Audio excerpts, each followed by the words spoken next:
नारी उपरे निर्यातना दिन को दिन बढ़ी चलছে।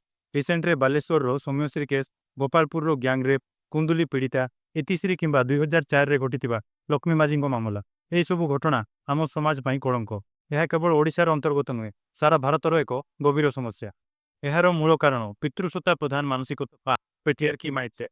नारी को द्वितीय श्रेणी मानव भाव देखा, झील मैंने घरे रही अच्छा, यही धारणा एवं व्यापक। बलात्कार मामला अनेक रिपोर्ट होने विचार में बहुत विलंब हो, प्रमाण अभाव, जवाब दे मामला चापी दि जावाई चेष्टा शिक्षा और सचेतनतार अभाव। अनेक नारी निज अधिकार विषय अवगत नुहति। घर हिंसा को साधारण भाव ग्रहण करती।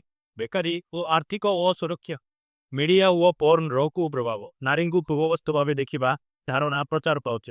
तो शसर और राजनीतिक दबाव अभियोग सह प्रभावशाली हेले बंची जाऊँच। निज घरे ही असुरक्षा, अधिकांश बलात्कार परिचित बा आत्मीय लोकों द्वारा होता है। साइबर अपराध वृद्धि, पोर्नोग्राफी फोटो, ब्लैकमेल, ई हारासमेंट एवं ऑनलाइन माध्यम नारी निर्यातित होती।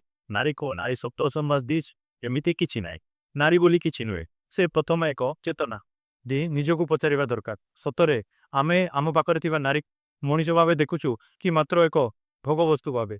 से बाहा पर आम घरे रही काम कर आम वंश विस्तार कर। आमे सतरे स्वाधीन कि किंतु अन्य नारी स्वाधीनता देखिले आम अहंकार आघात पाऊँ।